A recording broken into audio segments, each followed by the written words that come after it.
ওয়া রাহমাতুল্লাহ। তাও সালামের জবাব নাই। আচ্ছা মাফি মুশকিল ভাই, খাওয়া দাওয়া মনে ভালো হয়নি, কি তা কব আর। কারণ বাড়ির মতন তো হয় না, যারা বাড়ির থেকে রান্না করে আসছিল মাশাআল্লাহ মাশাআল্লাহ আলাই না, জাযাকুমুল্লাহ খাইরাল জাযা। আলহামদুলিল্লাহিল্লাযী বিনি'মাতিহি তাতিম্মুস সালিহাত ওয়া মান্নিহি ওয়া কারামিহি তাজদাদুল হাসানাত ওয়া তুগফারুজ যাল্লাত। আশহাদু আল্লা ইলাহা ইল্লাল্লাহ ওয়াহদাহু লা শারীকা লাহু ওয়া আশহাদু আন্না মুহাম্মাদান আবদুহু ওয়া রাসূলুহু। قال الله تعالى فبعد أعوذ بالله من الشيطان الرجيم فكلوا واشربوا ولا تسرفوا إن الله لا يحب المسرفين. وقال النبي الأمين صلى الله عليه وسلم كل بيمينك وكل مما سم الله وكل بيمينك وكل مما يليك. رواه البخاري أو كما قال النبي الأمين صلوات الله وسلامه عليه. সম্মানিত আল্লাহর মেহমানগণ, আমরা সবে মাত্র আলহামদুলিল্লাহ জোহর আসরের সালাত আদায় করার পর দুপুরের ডিনার আমরা গ্রহণ করলাম। এখন পানাহারের পর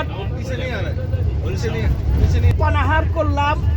ভাইরা আমার, রাসূল আকরাম সাল্লাল্লাহু আলাইহি ওয়াসাল্লাম সব কিছু আদব এবং শিষ্টাচার আমাদেরকে ঠিক শিক্ষা দিয়েছেন। প্রতিটি ক্ষেত্রে যদি আমরা রাসূল সাল্লাল্লাহু আলাইহি ওয়াসাল্লাম থেকে প্রাপ্ত শিষ্টাচার অনুপাতে আদব রক্ষা করি, যদি আমরা পানাহার করি, এরপরে হাসি আদব, সালামের আদব, পেশাব পায়খানার আদব, পোশাক পরিধানের আদব, ঘুমানোর পূর্বে আদব, এই আদবগুলো যদি আমরা সঠিকভাবে যদি রাসূলের সুন্নত অনুপাতে যদি আমরা আদায় করি, তাহলে এইটা পুরাটাই আল্লাহ সুবহানাহু ওয়া তাআলা ইবাদত হিসাবে কবুল করবে। সাথে সাথে নিশ্চয় এর মধ্যে শারীরিক উপকারও নিহিত রয়েছে। পানাহারের মতন একটি গুরুত্বপূর্ণ আদব বেঁচে থাকতে হলে আমাদেরকে খেতেই হয়। প্রত্যেক দিন পানাহারের সঙ্গে আমাদেরকে সাধারণত সম্পর্ক রাখতে হয়, সম্পর্ক রেখে চলতে হয়। এই ক্ষেত্রে আদব অবশ্যই এজ এ মুসলিম হিসাবে আমাকে ফলো করতে হবে। রাসূল সাল্লাল্লাহু আলাইহি ওয়াসাল্লাম আমাদেরকে যে শিষ্টাচার আদায় করার জন্য দিক নির্দেশনা প্রদান করেছেন, সেটি আমাদেরকে আদায় করতে হবে ভাই। একটা হাদিস এসেছে, রাসূল সাল্লাল্লাহু আলাইহি ওয়াসাল্লাম বলেছেন, মান আহাব্বা সুন্নতি ফাকাদ আহাব্বানি ওয়া মান আহাব্বানি কানা মাইয়া ফিল জান্নাহ। যে আমার সুন্নতকে মহব্বত করলো, সেজন্য প্রকৃতপক্ষে আমাকেই মহব্বত করলো। আর যে আমাকে মহব্বত করবে, কাল কিয়ামতের দিন ওই ব্যক্তি আমার সঙ্গে জান্নাতে অবস্থান করবে। এই হাদিসের সনদ একটু দুর্বল, কিন্তু অর্থ সহিহ। কারণ এর সপক্ষে কোরআনের অসংখ্য আয়াত এবং অন্যান্য হাদিস বর্ণিত হয়েছে। এজন্য রাসূল সাল্লাল্লাহু আলাইহি ওয়াসাল্লামের সুন্নাতকে ছোট করে দেখার মতন কোনো সুযোগ নাই। লা তাহকিরান্না মিনাল মা'রুফি শাইআ। রাসূল সাল্লাল্লাহু আলাইহি ওয়াসাল্লাম বলছেন যে কোনো ভালো কাজকে তোমরা তুচ্ছ করে ছোট করে দেখবা না। যদিও ওয়ালাউ আনতালকা আখাকা বিওয়াজহিন তালিকা, যদিও সেটা হোক তোমার কোনো ভাইয়ের সাথে হাস্য উজ্জ্বল চেহারায় মিলিত হওয়া। আমরা যখন কোনো ভাইয়ের সাথে সাক্ষাৎ করব, তখন সালাম দিয়ে করমন্দন করে তার সাথে যদি কুশল বিনিময় করি হাস্য উজ্জ্বল চেহারা নিয়ে, তাহলে এটু একটা এর বিনিময় আল্লাহ একটি সৎকার নেকি দান করবে। পানাহারের ক্ষেত্রে প্রথম আদব হচ্ছে এই, খাবারটা যখন আমার কাছে পেশ করা হবে, তখন সাথে সাথে অন্তরে আমি আল্লাহর এই নিয়ামত পেয়ে আমি শুকরিয়া আদায় করব। অন্তরে যেন শুকরিয়া বোধ থাকে। কেন? কারণ আজকে অনেক পৃথিবীতে অনেক লোক আছে যারা ভাইরা আমার খাবার পাচ্ছে না খাবার। সুতরাং আল্লাহ আমাকে আপনাকে যে নিয়ামতটা খাওয়াচ্ছেন, এই জন্য মহান রব্বুল আলামিনের শুকরিয়া আদায় করব। নাম্বার 2, অনেক লোক এমন আছে পৃথিবীতে যাদের টাকা পয়সার অভাব নেই, কিন্তু আল্লাহ সুবহানাহু ওয়া তাআলা তাদেরকে এমন রোগ দিয়ে পরীক্ষা করাচ্ছেন যে সুস্থ থাকতে হলে ডাক্তার তাকে বলেছেন যে আপনি লিমিটেড খাবার খেতে হবে, ইচ্ছা মতন যা খাওয়ার আপনি খেতে পারবেন না। তার থেকেও আল্লাহ আমাকে হেফাজতে রেখেছেন, সুতরাং আমি যা ইচ্ছা খেতে পারবো। এই দুই দিক থেকেই আল্লাহ আমাকে যে হেফাজতে রেখেছেন, এই জন্য এই নিয়ামতটা পেয়ে আমি শুকরিয়া আদায় করব। এই খাবারটা অনেক সময় খাবার আগে আমরা একটু জিহ্বাতে আস্বাদন করি, চাকি যে খাবারটা কেমন, একটু লবণ বেশি হলো, একটু ঝাল কম হলো, মশলা তেমন সুবিধা মতন দেয়নি বেগম, এই কারণে ঝগড়াঝাটি পেপার পত্রিকা আসে, খাবারকে কেন্দ্র করে বিবিকে তালাক দিতেও স্বামী কোনটা বোধ করে না। হাই আল্লাহ রে, হাই আল্লাহ। এই ক্ষেত্রে ভাইরা আমার, কষ্ট করে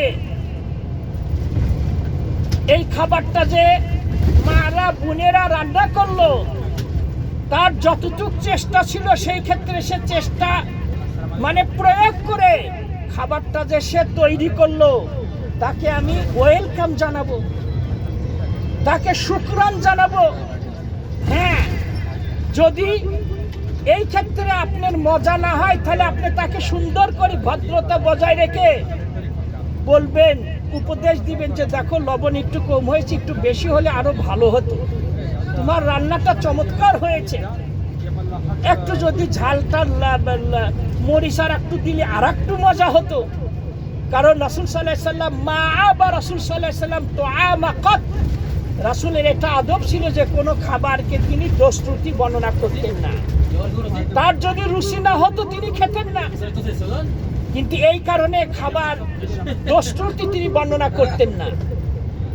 মক্কা থেকে মদিনায় রাসূল হিজরত করলেন, মদিনাবাসীরা সান্ডা খেত, সান্ডা। এই কাসেম হাজী সাহেব সান্ডা চেনেন? এ গুই সাপের মতন চেহারা, গুই সাপের মতন। খাইছিলাম একদিন, আর একজনকেও খাওয়াইলাম। হ্যাঁ, এই সান্ডা মক্কাবাসীদের খাওয়ার অভ্যাস ছিল না, মদিনাবাসীরা মজা করে খাইতো। এক সাহাবী শখ করে এই সান্ডা রান্না করে রাসূলের কাছে নিয়ে এসেছেন। রাসূল বলছে, দেখো গো, এটা আমার মজা, আমার এটা ভালো লাগে না, আমি খাবো না, এটা আমার রুচি হয় না। বাস, একই খাবার একজনের রুচি হয় আর একজনের রুচি হয় না। যখন মদিনা ভার্সিটিতে অধ্যয়নরত ছিলাম, স্টুডেন্ট ছিলাম, আমার রুমে 4 জন ছিলাম। আমি একজন বাংলাদেশি, আর একজন রাশিয়া, আর একজন আরব আমিরাতের, আর একজন ইন্ডিয়ান।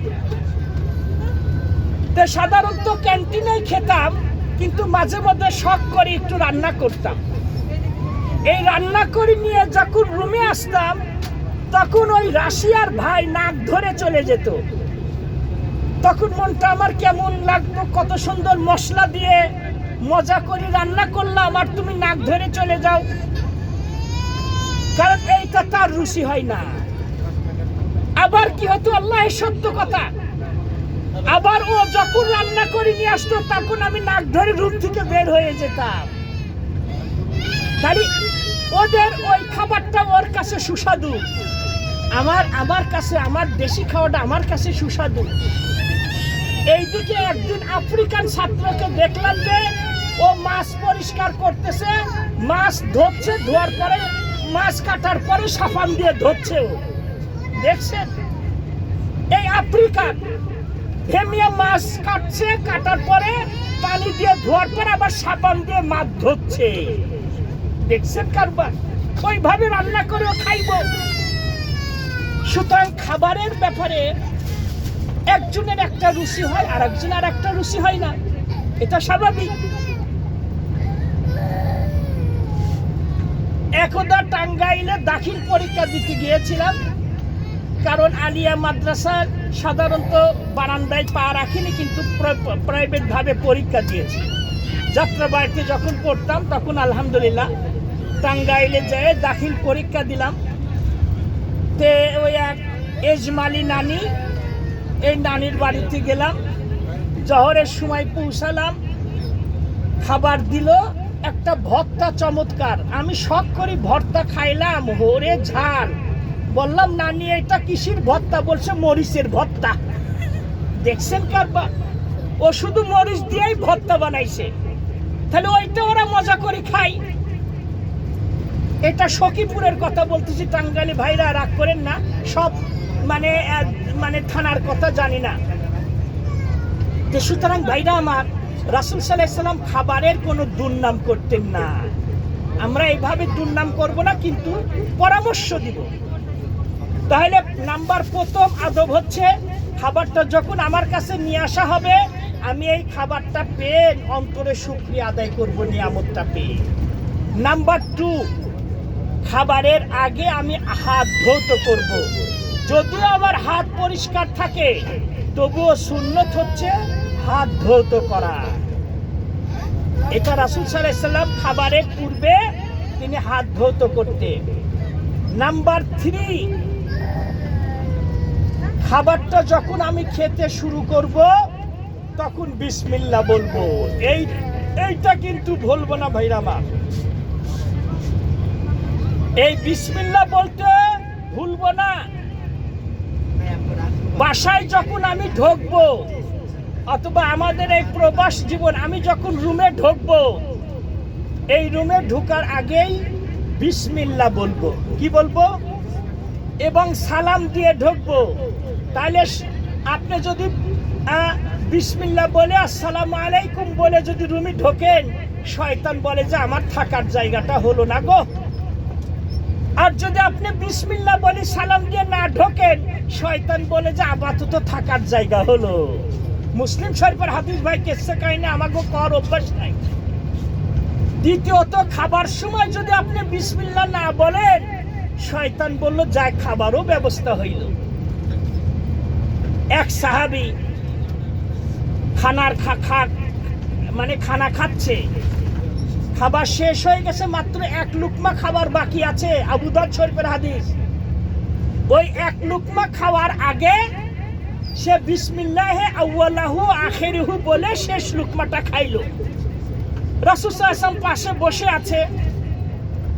এই শেষ লুকমাটা বিসমিল্লাহে আউয়ালাহু আখিরা বলি যখন খাইলো, তখন রাসূল হেসে দিলেন।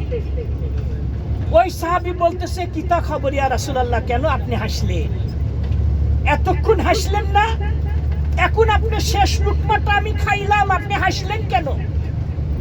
একজন যদি আপনার দেখি হাসে, স্বভাবত আপনার মন খারাপ করবে, হে মিয়া মনে আমাকে তিরস্কার করছে। রাসূল সাল্লাল্লাহু আলাইহি ওয়াসাল্লাম বলছেন, ওগো হাসার রহস্য আছে, তুমি জানো না গো। এখন তোমাকে বলি, তুমি যে এত খাবার খাইতেছিলে, প্রথমে তুমি বিসমিল্লাহ বলো নাই বলে শয়তান তোমার সাথে খাচ্ছিল। এই শয়তান তোমার সাথে খাচ্ছিল। এই শেষ লুকমাটা যখন তোমার অবশিষ্ট ছিল, তখন তুমি শেষ লুকমাটা খাওয়ার আগে বিসমিল্লাহি আউয়ালাহু আখিরহু বলে যখন খাইলে, এতক্ষণ শয়তান তোমার সাথে যা খাচ্ছিল, ওই দেখো ওই জায়গায় বমি করে দিয়ে ও ভাগলো। এই দৃশ্য তুমি দেখোনি, আল্লাহ আমারে দেখাইলো। এই জন্য ভাইরা আমার, বালিশ কিছু মনে নিয়েন না। অনেক সময় এত খাবার খাই, পেট ভরে না। খাবার আমি খাই না, আমার সাথে অন্য কেউ খায়। এই জন্য খাবার প্রথমে বিসমিল্লাহ বলবো। যদি বিসমিল্লাহ বলতে ভুলে যাই, অথবা বিসমিল্লাহ বলেছি আমার সন্দেহ হচ্ছে, বলেছি কি বলে নাই, খাবার মাঝখানে স্মরণ হলে আমরা বিসমিল্লাহে আউয়ালাহু আখিরাহু বলবো। তাহলে প্রথমে বিসমিল্লাহ বলতে ভুলে গেলে, মাঝখানে স্মরণ হলে কি বলবো ভাইরা? একটু আওয়াজ দিন। বিসমিল্লাহে আউয়ালাহু ওয়া আখিরাহু বলবো। গেল হচ্ছে 3 নাম্বার আদাব। 4 নাম্বার আদাব, বিসমিল্লাহ বলার পর খাবারটা খাবো ডাইন হাতে। কোন হাত দিয়ে ভাইরা? এইটা কিন্তু সবচেয়ে গুরুত্বপূর্ণ পয়েন্ট, আর এইটাতেই আমরা ভুল করি। আজকে আমাগো সাথেই খাইতেছিলাম, এক ভাই বাম হাত দিয়ে খায় পানি খাইলো। বললাম না কিছু ভাই অত লোকের মধ্যে লজ্জা পাইব, কিন্তু এইটা মনে রাখবেন ভাই, মুসলিম শরীফের হাদিস আবু হুরায়রা থেকে বর্ণিত, এক ব্যক্তি রাসূলের সম্মুখে বাম হাত দিয়ে খাচ্ছিল। কোন হাত দিয়ে ভাই? বাম হাত দিয়ে খাচ্ছিল। তখন রাসূল সাল্লাল্লাহু আলাইহি ওয়াসাল্লাম তাকে বললেন, কুল বিয়ামিনিক, ডান হাত দিয়ে খাও। রাসূলের সম্মুখে কেউ যদি শরীয়ত বিরোধী কাজ করতেন তিনি চুপ থাকতেন না। আমাগো সম্মুখেও যদি কেউ শরীয়ত বিরোধী কাজ করে সুন্দর করে আমি তারে বুঝাই বলবো, হাউমাউ করবো না, হাউমাউ করবো না, সুন্দর করি ভাই এটা সুন্নত। এই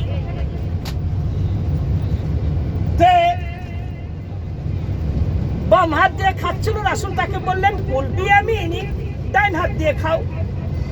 তখন ওই ব্যক্তি আসাবাহুল কিবর ফাকারা লা আস্তাতি, সে অহংকার করে দাম্ভিকতা ব্যক্ত করে তাকাব্বুরি দেখিয়ে রাসূলকে বললেন যে রাসূলুল্লাহ আমি ডান হাত দিয়ে খেতে পারি না, মিথ্যুক কাযযাব। রাসূল সাল্লাল্লাহু আলাইহি সাল্লাম বললেন আমি বলছি তুমি ডান হাত দিয়ে খাও। এই বেয়াদবি লোকটা খেলো না। রাসূল সাল্লাল্লাহু আলাইহি সাল্লাম এত মার খেয়েছেন, তিনি কার জন্য বদদুয়া দেন নাই। 28টা যুদ্ধে তিনি সেনা প্রধানের দায়িত্ব পালন করেছেন, একটা যুদ্ধে কাউকে হত্যা করেন নাই। মাত্র এক যুদ্ধে একজন কাফেরকে হত্যা করেছেন যে রাসূলকে হত্যা করার চেষ্টা করেছিল। এছাড়া রাসূল কাউকে হত্যা করেন নাই, জীবনে একজন ব্যক্তিকেই তিনি হত্যা করেছেন।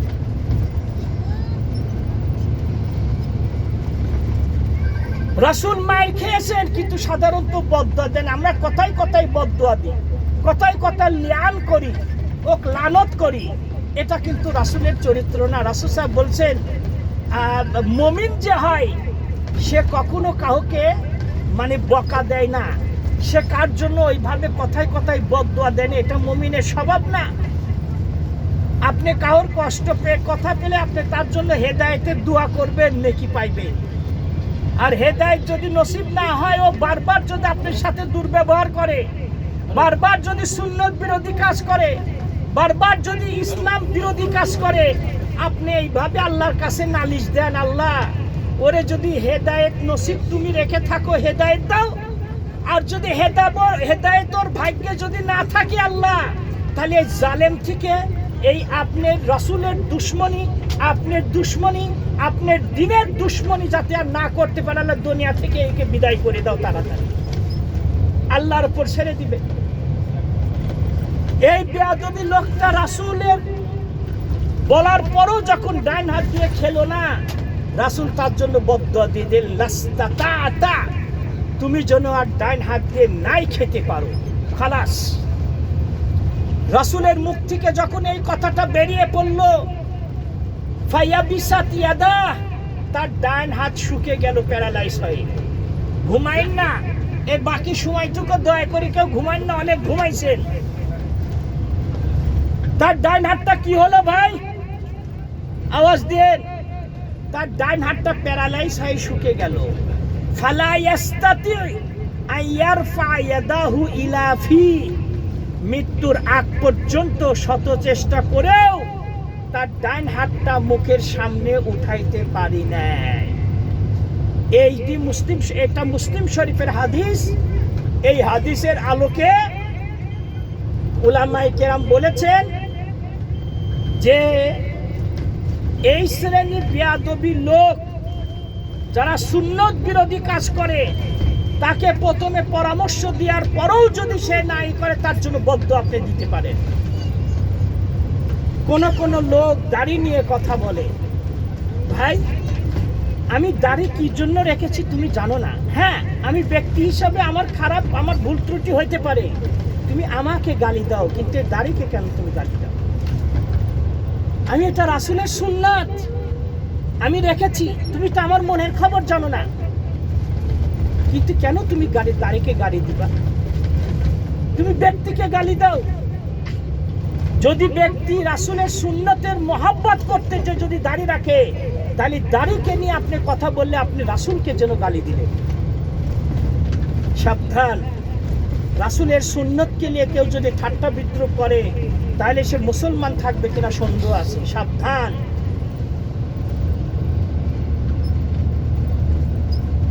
এই হাদিসের আলোকে অনেক উলামায়ে কেরাম বলেছেন যে ডান হাত সুস্থ থাকলে বাম হাত দিয়ে পানাহার করা হারাম হারাম হারাম। হ্যাঁ, ডান হাতের যদি কোনো প্রবলেম হয়, অসুখ হয়েছে, কেটে গেছে, ব্যান্ডেজ করা আছে, সেই ক্ষেত্রে বিকল্প আপনি বাম হাত দিয়ে খেতে পারেন। কিন্তু ডান হাত সুস্থ থাকা অবস্থায় আপনি বাম হাত দিয়ে খেতে পারেন না, এটি হারাম। তাছাড়াও বাম হাত দিয়ে শয়তান খায়। রাসূল বলছে সাল্লাল্লাহু আলাইহি ওয়াসাল্লাম যে বাম হাত দিয়ে শয়তান খায়, তোমরা বাম হাত দিয়ে খাবে না। তাহলে আমরা 4 নাম্বার আর 5 নাম্বার বলবো, আদব হচ্ছে ডান হাত দিয়ে খাওয়া। 6 নাম্বার আদব হচ্ছে খাবারটা আমি ডান পশ্চন থেকে খাবো, ডান দিক থেকে। আমার এই সম্মুখের পশ্চন থেকে, বিশেষ করে একই প্লেটে যখন একাধিক ব্যক্তি আমরা খাবো, একই সুপ্রাতে যখন একাধিক ব্যক্তি আমরা খাবো, কারোর খাবার, কারোর যদি সামনে মুরগির রানটা থাকে অথবা গোস্ত থাকে, আর আমার সামনে যদি মানে সদর থাকে, বুক অথবা হাড্ডি, আমি ওর সামনে এই গোস্ত বা এই মানে এই রানটা নিয়ে এসে খাবো, এটা বেয়াদব খায়। এইটা ওই কেউ আপনাকে এটা ভালো দৃষ্টিতে দেখবে না, কারণ এটা রাসূল নিষেধ করেছে, তোমার সামনে থেকে তুমি খাও। হ্যাঁ, ওই বেচারা যদি তোমার খুশি করি যদি দেয়, অত 50-50 সেটা আলাদা, কিন্তু ওর ভাগ্যে এটা চলে গেছে, আপনার সম্মুখের থেকে টেনে নিয়ে আসি খাবেন, এইটা কিন্তু খাবারের আদব না। আপনার সম্মুখের পশ্চন থেকে আপনি খেতে শুরু করবে। 7 নাম্বার আদব হচ্ছে এই, খাবারটা যখন খাবো তখন কোনো কিছুর সাথে হেলান দিয়ে খাবো না। এই ভালো কথা বলবেন, কথাটা ভালো করে খেয়াল করে। আমরা চেয়ারে যদি খাই, টেবিলের সাথে বাম হাত ভর দিয়ে খাই, অথবা পিঠের সাথে চেয়ারে ভর দিয়ে যদি খাই, এটাও ভুল। অথবা দেওয়ালের সাথে পিঠ লাগিয়ে দেওয়ালের উপর ভর দিয়ে যদি আমি খাই, এটাও নিষেধ। মা কানা রাসূল সাল্লাল্লাহু আলাইহি ওয়াসাল্লাম ইয়াকুলু মুত্তাকিআন, রাসূল সাল্লাল্লাহু আলাইহি ওয়াসাল্লাম তিনি কারোর সাথে মানে টেক লাগিয়ে বা ভর দিয়ে খেতেন না। বর্তমান মেডিকেল সায়েন্স বলছে যে আপনি খাবার সময় যদি কারোর উপরে ভর দিয়ে খান, সেই ক্ষেত্রে এটা অসুখ হওয়ার সম্ভাবনা, শরীরের ক্ষতি হইতে পারে। হ্যাঁ, যখন অপারগ, আপনি অসুস্থ হয়ে আছেন, হসপিটালে বেডে আপনি কি করে রাখা হয়েছে সেটা আলাদা কথা। 8 নাম্বার আদব হচ্ছে শুয়ে শুয়ে খাওয়া যাবে না, এটা নিষেধ। শুয়ে কিছু খাইবেনও না, কিছু পানও করবেন না, ইল্লা লিদ-দুরুরা। হ্যাঁ, যদি নিরুপায় হয় সেই ক্ষেত্রে জায়েজ আছে। 9 নাম্বার আদব হচ্ছে পানিটা যখন পান করব, কমপক্ষে 3 নিঃশ্বাসে পান করব। পশু পাখির মতন একবারে 1 নিঃশ্বাসে আমি খেয়ে ফেলবো, এটা অনুচিত। 10 নাম্বার আদব হচ্ছে এই, কিছু আসে, আদব হচ্ছে এই যে এই কোনো খাবার আমরা পারতপক্ষে দাঁড়িয়ে খাবো না। এটা মেডিকেল সায়েন্সও বলছে স্বাস্থ্যের জন্য ক্ষতি, তবে দাঁড়িয়ে খাওয়া এটা জায়েজ আছে, হারাম না। কিন্তু কখনো কখনো আমি দাঁড়িয়ে পানাহার করতে পারি, কিন্তু ম্যাক্সিমাম সময় চেষ্টা করব বসে বসে পানাহার করা, বসে বসে খাবার খাওয়ার।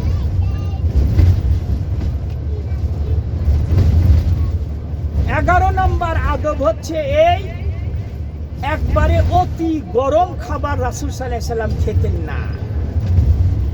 অতি গরম খাবার সাধারণত রাসূল সাল্লাল্লাহু আলাইহি ওয়াসাল্লাম খেতেন না, একটু ঠান্ডা করে খেতেন।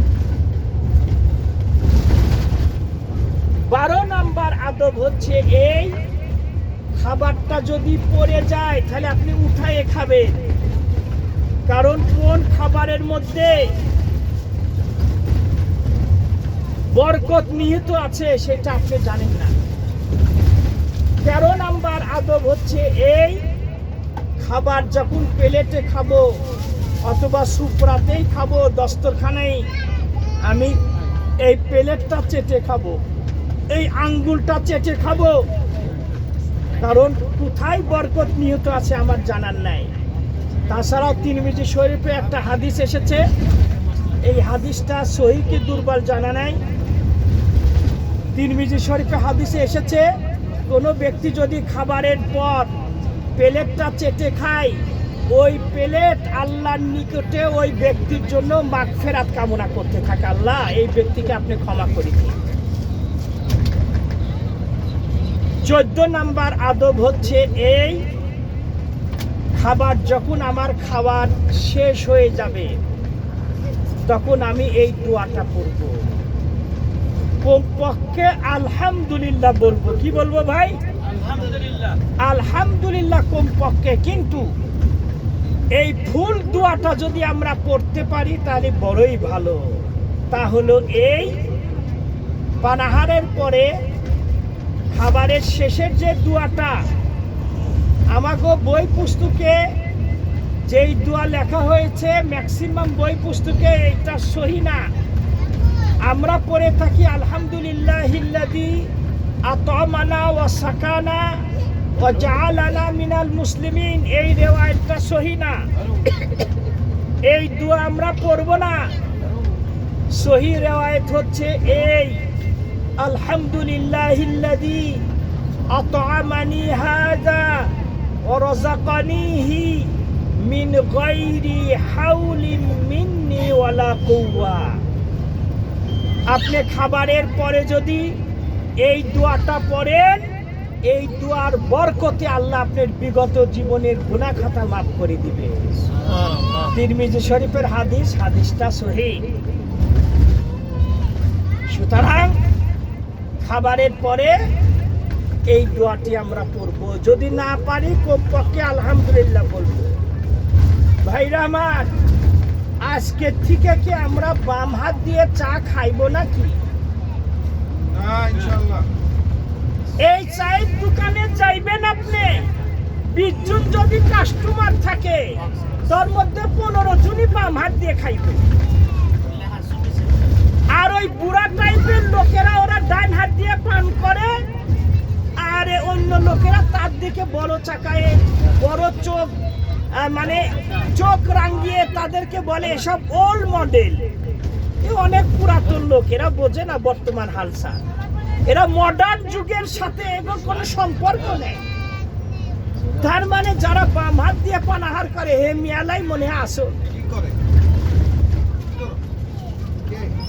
সুতরাং খাবারের যে আদবগুলো বললাম এইগুলো ফলো করি যদি আপনি পানাহার করেন, স্বাস্থ্যগত দিক দিয়েও আপনার উপকার। আর একটা আদব আছে ভাইরা আমার, পানি যখন পান করব এই নিঃশ্বাস যেন পান পাত্রের মধ্যে না যায়, কারণ এই পান করার সময় যদি নিঃশ্বাস ওই গিলাসের মধ্যে যদি যায় তাহলে এই নিঃশ্বাসের সাথে কিন্তু জীবাণু আছে, এই জীবাণু কিন্তু গেলে এতে আপনার স্বাস্থ্যের জন্য ক্ষতি, স্বাস্থ্যের জন্য ক্ষতি। সুতরাং ভাইরা আমার, পানাহারের ক্ষেত্রে এই আদবগুলো আমরা রক্ষা করে চলবো। আল্লাহ আমাদেরকে প্রতিটি ক্ষেত্রে যেন কোরআন সুন্নাহ অনুপাতে চলতে পারি, রাসূলের সুন্নত অনুসরণ করে যেন জীবন গঠন করতে পারি, এই তৌফিক আল্লাহ দান করুন। হাদা ওয়াল্লাহু আ'লাম ওয়া সাল্লাল্লাহু নবিনা মুহাম্মদ ওয়া আলা আলিহি ওয়া সাহবিহি ওয়া মান তাবিআহুম বিইহসান ইলা ইয়াউমিদ্দিন।